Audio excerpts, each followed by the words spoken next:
Reading with your kids. All right, we are here at the Florida Homeschool Convention, and I just met a celebrity.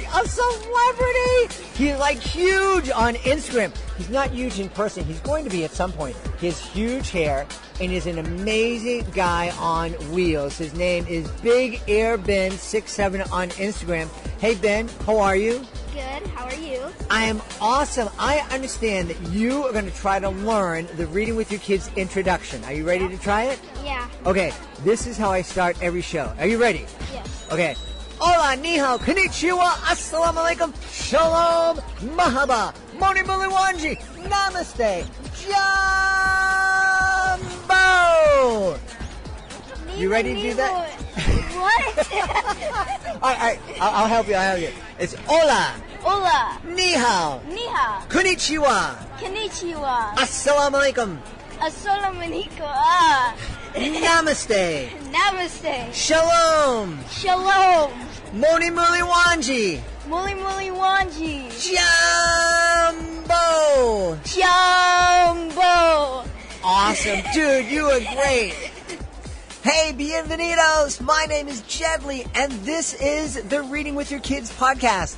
We're coming to you today from the Florida Homeschool Convention taking place in Orlando, Florida. We had such a wonderful time. We're going to introduce you to a number of the authors we met down there, and a little while later, you're going to get to hear from our friend Big Air Ben 67. In the meantime, I want to thank you for joining us in our mission to help families grow closer through reading. Please be sure to subscribe to the show on the iHeartRadio app, on Apple Podcasts, Spotify, Amazon Music, Ghana, Himalaya, Stitcher Radio, wherever you find your podcasts. We have three amazing authors for you today. Sarah Belize Tucker will be joining us. She's returning to the show.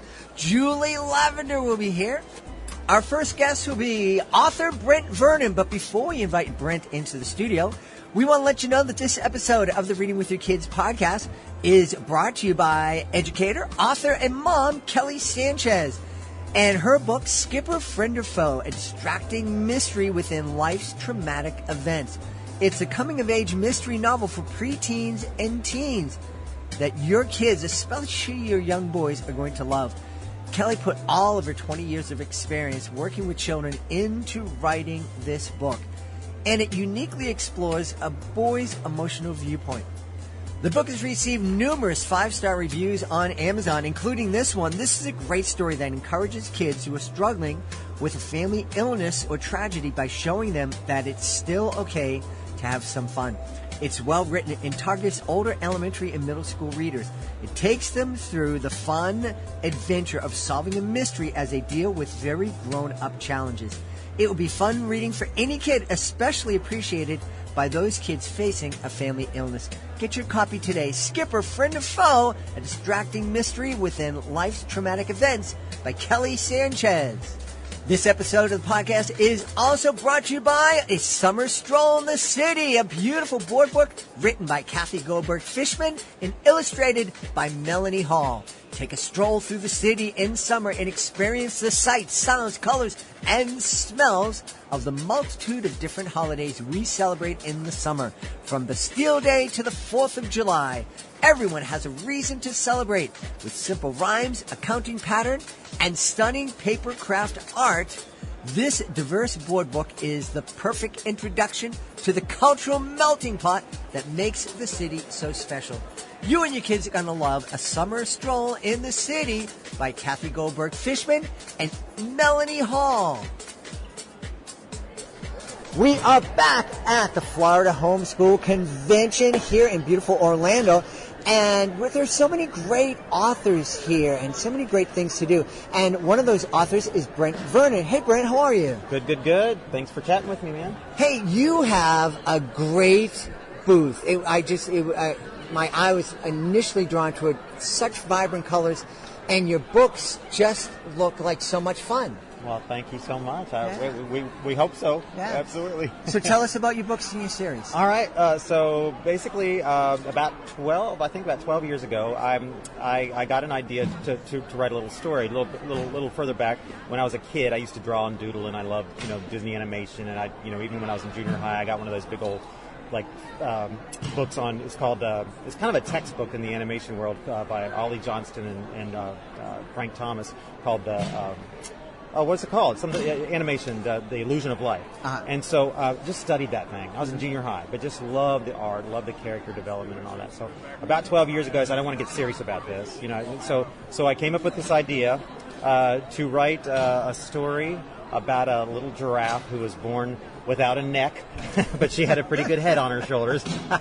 So there's a redemptive quality to it, and it really did well. We just called it Necklace, the book Necklace, and so there's a little bit of a play on, but it just really did well, just basically out of the trunk of my car. I mean, I did it all myself. I had a friend that was a print rep for a great printing company. Really quality, really solid, and it just really seemed to connect. So that one went well. So I loved the character, so I did another one, and then I did another one, and so I kind of built. So I have a little series about her name's Audrey Amaka, and so I have a little series about that. And then about 5 or 6 years ago, again, thinking about titles and stories and different things, I got the idea to write, there's a play on the classic Gingerbread Man story, run as fast as you can, can't catch me. I thought, well, what if there was a whole pan of them, so I wrote a story called The Ginger Brood. And it has more of a Christmas flair, where there's kind of a tie-in with the North Pole and that whole Santa Claus village and all that stuff. So but they all of the books kind of have a redemptive quality and good character lessons and kind of about finding a place in life, and that one did well, and I find myself falling in love with the characters, and so I got to do something with this, So at the end of that, the Ginger Brood story.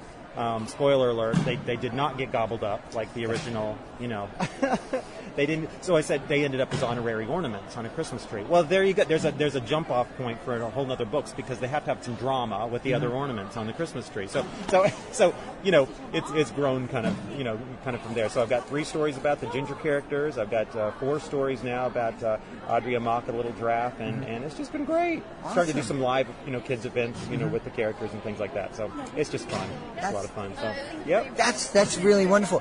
Do you? It's okay. Do you consider yourself an author who illustrates or an illustrator who writes? I love that. I love that question, and I feel a little bit guilty because, as a kid, I was all about the design and the appeal of a character, But then I was like, well, what good is that if there's no story? If there's, what I'm saying, if there's no, so I probably would be an illustrator who writes stories, But I say that, except the fact that I do feel very passionate about preserving a sense of innocence in children and growing them in good healthy ways and things like that. So there's themes of responsibility and obedience and as well. But I will say, I very visual guy, and so I very much approach it. Even when I go to a store now, I still love to buy kids' books, and if the art is not going to grab me, I probably won't pick up the book. You know what I'm saying? So, there's that. That is true. The art and the picture book, obviously, it's such a vital part of the story, and it's vital not only to help move the story forward, but it's also vital to drag the people in and to say, "Hey, buy me." Right? Exactly. Yeah. And I love the richness and a depth of color and just the whole idea of a character appeal. What the eyes are saying in a character. It just really says so much. So yeah. You mentioned that in the Ginger Brood there was a cliffhanger of sorts that would lead into the next story and the next story and the next story. How did you develop that muscle to kind of have those cliffhangers, to know how to get people ready to, the story's not over yet? Well, I don't know if I view it like a cliffhanger because, you never know, if you really are going to continue on. But I always, because I tend to fall in love with the characters because I take a long time for my art. I really just, so over time, you really do kind of have this affinity for these characters, and it's like I don't want to see them go away. I want to know that however the story ends, there's going to be a possibility that I meet them again down the road. You know what I'm saying? Yeah. And so that's kind of what it is. It's just, I love it, and another thing that gets me really excited as a child, I always go back to what really did it for me, creatively as a child. I love to think of the idea of eventually somehow taking those characters from the page to the stage. How can we bring them to life somehow? And so that's one of the reasons we actually have started doing some events, both with really high end, like walk around costume or like puppetry kind of events. So we've actually started doing that where the kids can actually come and meet these characters. Awesome. And logistically, we're kind of still ramping up to that because it's just a lot of work. Right.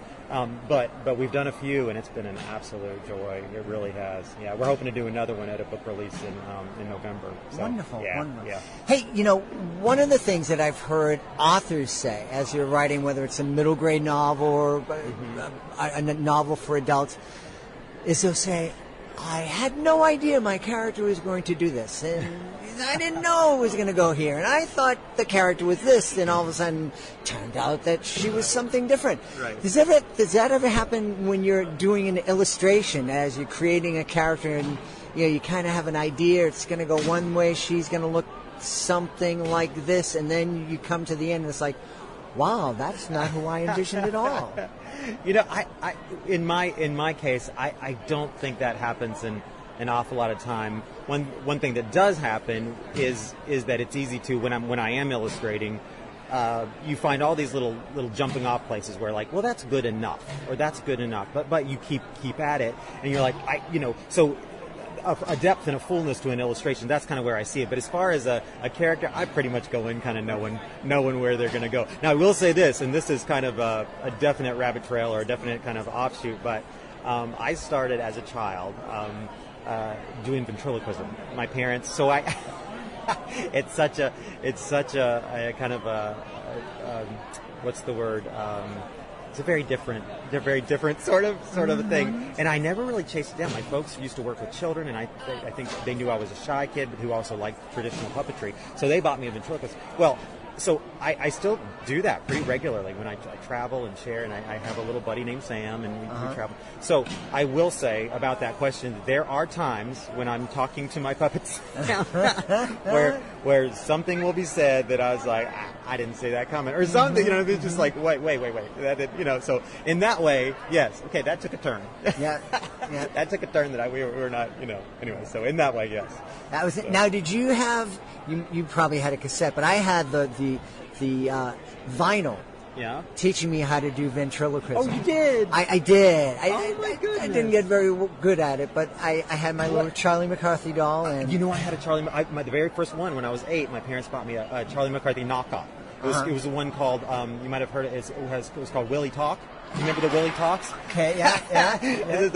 Just the string in the back of his neck. String in the back of the really neck. tiny, but it was kind of based on the Charlie McCarthy look.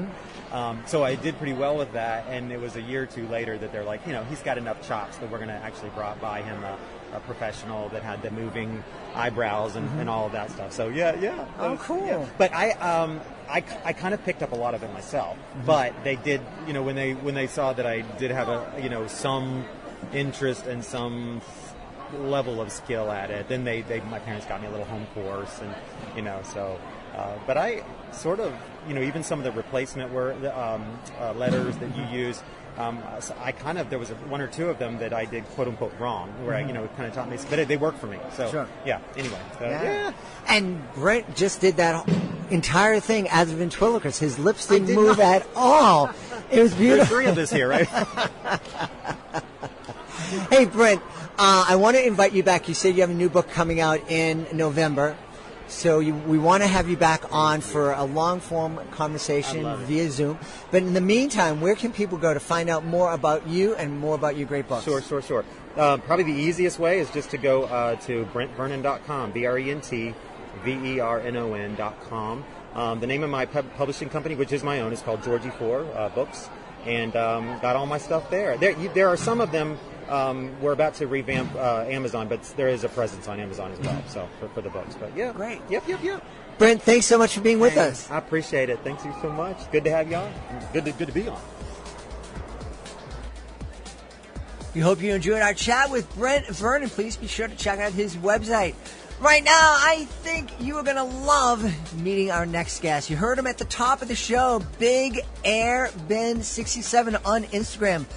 Young man who is quite an accomplished skateboarder. He's also a homeschooled kid. He's going to tell us a little bit about his sport and also tell us what it's like to be homeschooled. Here is Big Air Ben 67. Dude, you are great. Hey, listen, miss, listen. You are amazing on scooters, right?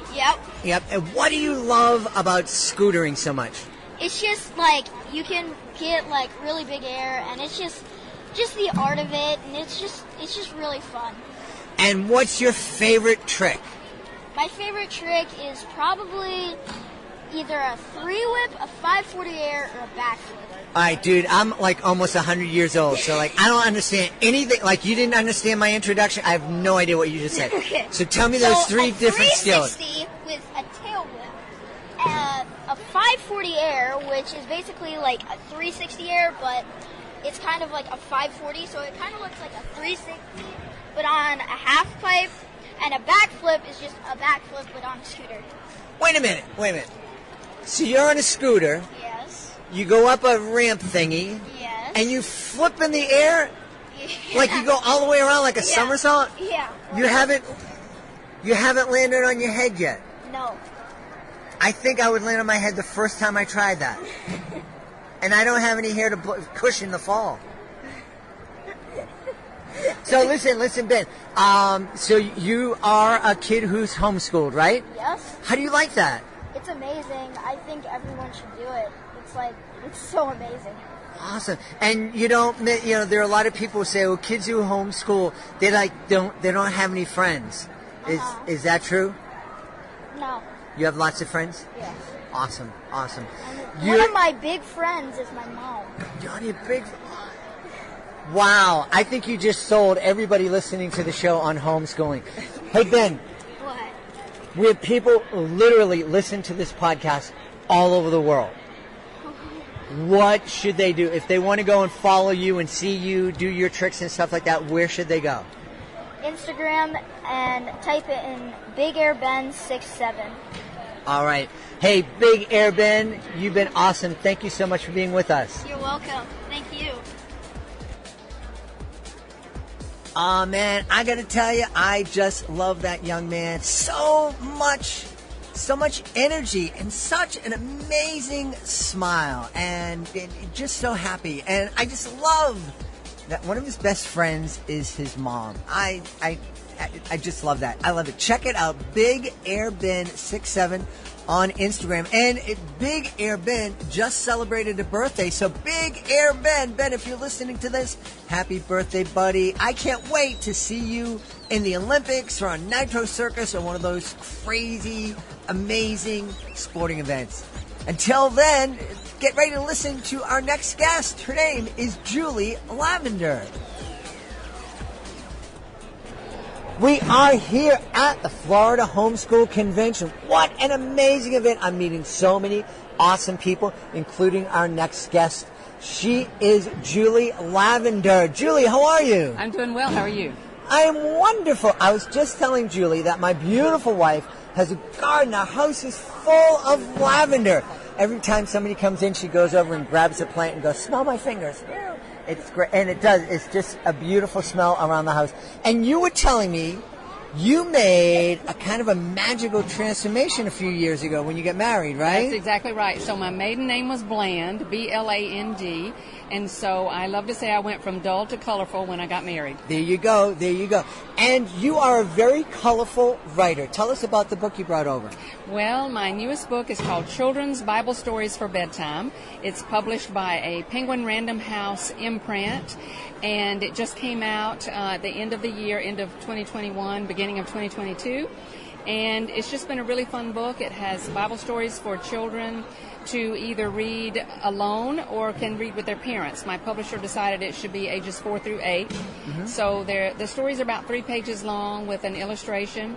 It also has reflections at the end, some thoughts and some questions, and a prayer time. And it's just a great time for parents to bond with their children by reading Bible stories right before they put them to bed to help them remember that, God loves you and God loves you really big. What a great message to go to sleep with. That knowing that you are loved, that this being that created the world not only loves, knows you, right, and adores you. Absolutely. That's exactly right. And, life's kind of tough for our kids these days. Life's tough for everyone. And, whether they've had a bad day or whether they've had a good day, they can connect with God and know that He is always with them from sun up till sundown and even while they sleep, because God never slumbers. And it's an important message for them to know that He is always with you and He's always going to be with you, always. Okay, so I'm going to put you on the spot, and I don't mean to.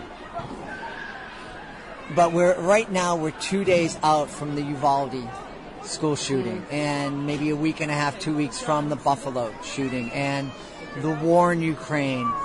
And my kids are 26 and 29 right now, and they come to me and they go, how can this be happening? I'm imagining if my kids were 6 and 9, that as I was sitting down and reading them children's Bible stories for bedtime and reminding them that God loves them, I imagine they might say to me, but didn't God love the kids in Texas? Right. Didn't God love the people in Buffalo? What? And I know that as a parent, I would dread that question. What can you suggest parents answer? And that's a hard one, but I think the best we can do is to just admit, I don't understand. Mm-hmm. I don't understand why this had to happen. The best we can do is say, God is sovereign, God is good, God is always good, no matter, even if there are bad situations in the world, even if there are bad circumstances. And God didn't intend for any of these bad things to happen because He does love every child. And unfortunately, there's evil in the world. And so there's so much that I had to admit to my children, I don't understand. Mm-hmm. I can still love God. I still have faith in Him no matter what happens. He is the Almighty, and He has a plan, and it will be worked out for everyone's good because that's what the Bible tells us. But it doesn't mean that every situation will be good. Mm-hmm. And I didn't always have good answers like that. Mm-hmm. And that was the best we can give them because I don't want to give them any kind of pat answer, mm-hmm, because then the next time something like that happens, and they question all over again. Right. And I think the answer that you gave, telling our kids, hey, I don't understand either. I think that is such an important question, whether we're talking about something big like this, or we're talking about, Dad, why is the sky blue? And, and you don't know. The best thing to do is to say, I don't know, and let's explore this together. That's perfect. And that's I good. think that's the same thing that we can talk to our kids about is, I don't know why God allowed this to happen. Let's dive into it. Let's pray. Let's ask, and let's try to figure out why. And I think that's a good time to bring in the whole faith thing with them. That there's so many things that we just have to have faith to trust God, no matter what's going on. Because if faith is the only things we can see and touch and completely understand, then that's not much of a faith. Mm-hmm. And so it gives us an opportunity to talk to our kids about hanging on to that faith. Even when we don't understand, we can just trust Him to know that He is God and always will be. Yeah. Now, Julie, did you always dream of becoming a children's author? I did not. I have a degree in education. Okay. I was a former school teacher and always loved children's literature when I was a child, but also especially when I taught school. Loved children's literature and just fell in love with children's literature. And I loved all the books I read, but there were a few that sometimes either had some typos or the grammar wasn't exactly right, or maybe I didn't like the plot, and I thought, it must be so easy to get a children's book published. Well, boy, was I completely wrong. So when I became a stay-at-home mom, I started looking into being a writer, and I found out it is not easy to get anything published. But by then I was hooked. God led me into writing some faith-based material, mm-hmm, and I have absolutely loved it. Even though I've written for a while, this this is my first children's book per se. I have a parenting book that came out with Ravel in 2020, and that's 365 Ways to Love Your Child. So it's just been a really fun journey, and it's been fun to watch God all along. Yeah. I have so many friends who said, I've known I wanted to be a writer since I was 5 years old. That was not me. Not until I was in my mid-20s did I think about this. Wow. And it's been a real fun journey with them. But it's been especially fun because since I don't have any kind of journalism background, I don't have any I didn't major in English and become a writer that way. So I can say I give God all the credit for this because I was trained to be a teacher, and that's it. But so it's been a great journey. Well, I think training to be a teacher is pretty good training that gets you ready for just about everything. I mean, it gets you ready to deal with all those kids. That's right, and loved that. And then I didn't know it at the time, but then I became a homeschooling mom, and I homeschooled my kids for over 27 years. Yeah. And so I've written some curriculum for group publishing, and that I pulled from my education degree for that. So I know God led me on that path because then it has helped me with every other path I've been on. Wonderful, wonderful.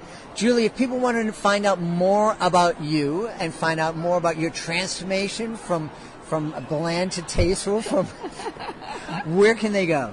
Well, I have a website, julielavenderwrites.com. I'm also on social media, and my books are available with Amazon and any other online place for books and in most bookstores. Awesome. We've had a great time speaking to Julie Lavender. Be sure to check out Children's Bible Stories for Bedtime. Thanks, Julie. Thank you so much.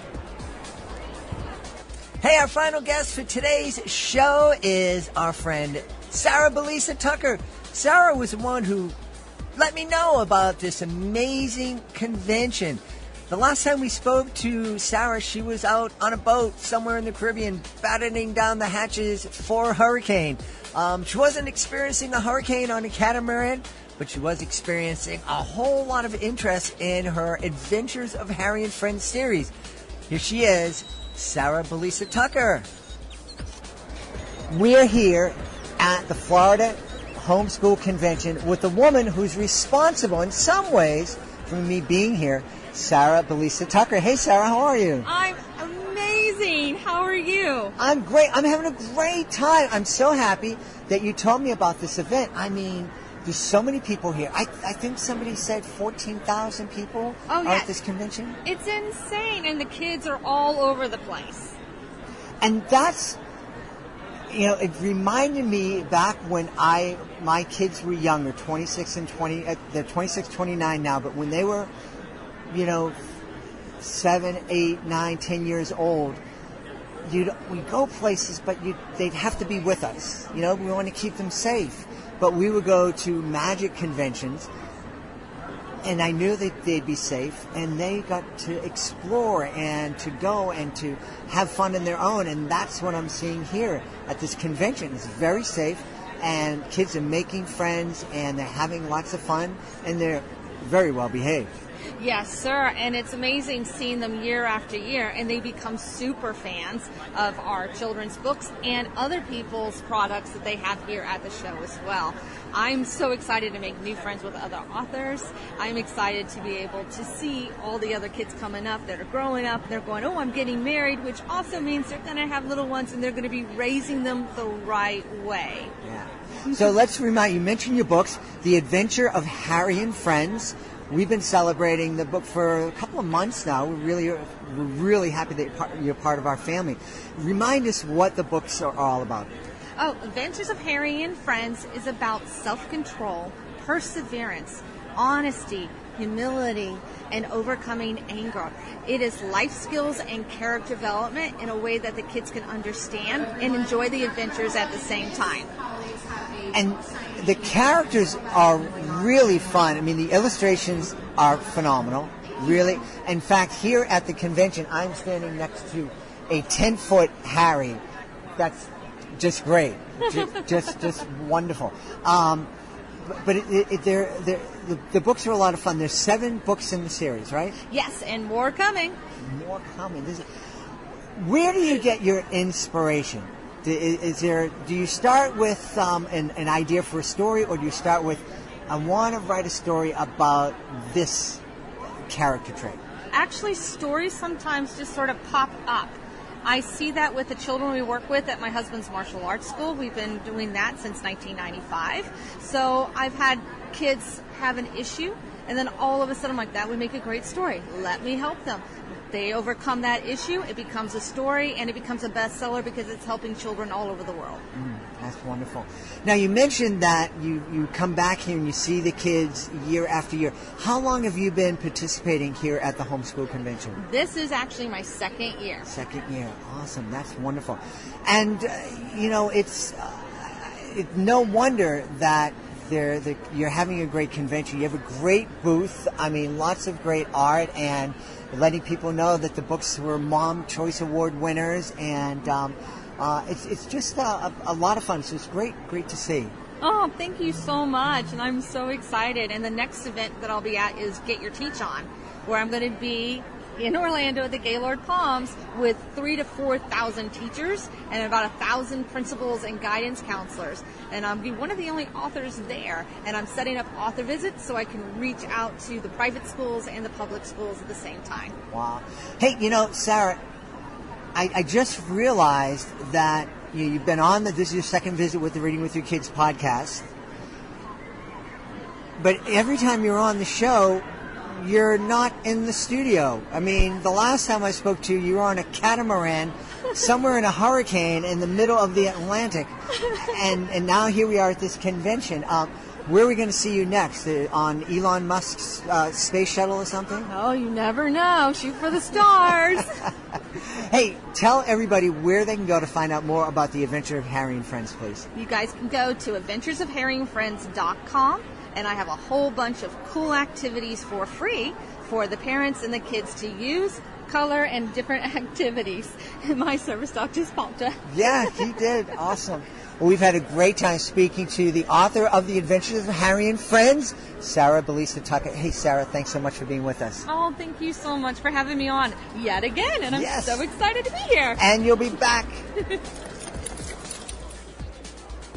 Please be sure to join us for the next episode of the Reading with Your Kids podcast. We'll be back in the studio to speak to Lauren Walk. She'll be celebrating My Own Lightning, a sequel to her middle grade novel, Wolf Hollow. Hey, I want to thank the folks who made today's show so wonderful. We had such a great, amazing time. Of course, I want to start by thanking all of our guests, starting with Sarah Belize Tucker, who introduced me to the Florida Homeschool Convention. We'll have some more highlights coming up in the coming weeks. Be sure to check out Sarah's The Adventures of Harry and Friends series. Also want to thank Julie Lavender, Brent Vernon. I want to thank my buddy, Big Air Ben 67. Also want to thank my team, Fatima Khan, Rory Grady, Nicole Bell Castro, Ashley Contreras, Mirabella Q, Rain Pan. I want to thank my beautiful wife for all the support she gave me and for being with me at the homeschool convention. Most of all, we all want to thank you. Thank you so much for taking the time to join us today. And as always, thank you so very much for taking the time to make the world a better place by reading with your kids. I'll be looking for you in the next edition of the Reading with Your Kids podcast.